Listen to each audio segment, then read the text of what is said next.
Hi friends, இன்னைக்கு நம்ம பார்க்க போற புக் ரிவ்யூ பேர் வந்து லவ் டே. இது எழுதினவர் பேர் அசாருதீன்.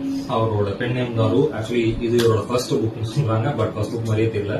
லவ் டேங்கிற ஊர் உங்களுக்கு தெரியும், ஊட்டி போறதுக்கு முன்னாடி ஒரு 5 to 10 கிலோமீட்டர்ஸ் முன்னாடி இருக்கும். ஸோ அப்படி ஒரு அட்மாஸ்பியர்ல ஜில்லுன்னு இருக்கிற ஊர் தான் அது. பட் ஆக்சுவலி இந்த ஊர் பேர், இந்த புக்கு பேர் லவ் டேன்னு கேட்ட உடனே இது ஒரு லவ் ஸ்டோரி நினைச்சேன். But not. It is a crime thriller, investigation Journal and serial killing. So அந்த மாதிரி இருக்கிற ப்ளாட் தான் இது. ஜஸ்ட் 100 pages தான் இருக்கு. புக்கோட ஷார்ட் லைன் சொன்னா, ரூமிங்கிறவரு ஒரு லவ் டே இந்த ஊர்ல இருக்கிற ஒரு பங்களாவுக்கு போறாரு. ஆக்சுவலி இந்த பங்களால 7 வருஷத்துக்கு முன்னாடி ஒரு 3 பேர் சூசைட் பண்ணி இறந்துட்டாங்க. சோ அப்ப இருந்து அந்த ஊர் என்ன பண்ணுது, அது பேய் பங்களான்னு நம்பிடுது. ஓகேங்களா? சோ 7 வருஷத்துக்கு அப்புறம் இவரு தான் அந்த பங்களாவை வாங்கி உள்ள போறாரு. போனதுக்கு அப்புறம் லைனா அந்த ஊர்ல கொலைகள்லாம் நடக்குது. சோ இதுக்கெல்லாம் யார் காரணம்? அந்த ஊர் மக்கள் என்ன சொல்றாங்கன்னா, இவர் இந்த பங்களாக்குள்ள போனதுக்கு அப்புறம் தான் ஊர்ல நிறைய கொலைகள் நடக்குதுன்னு சொல்லி நம்புறாங்க.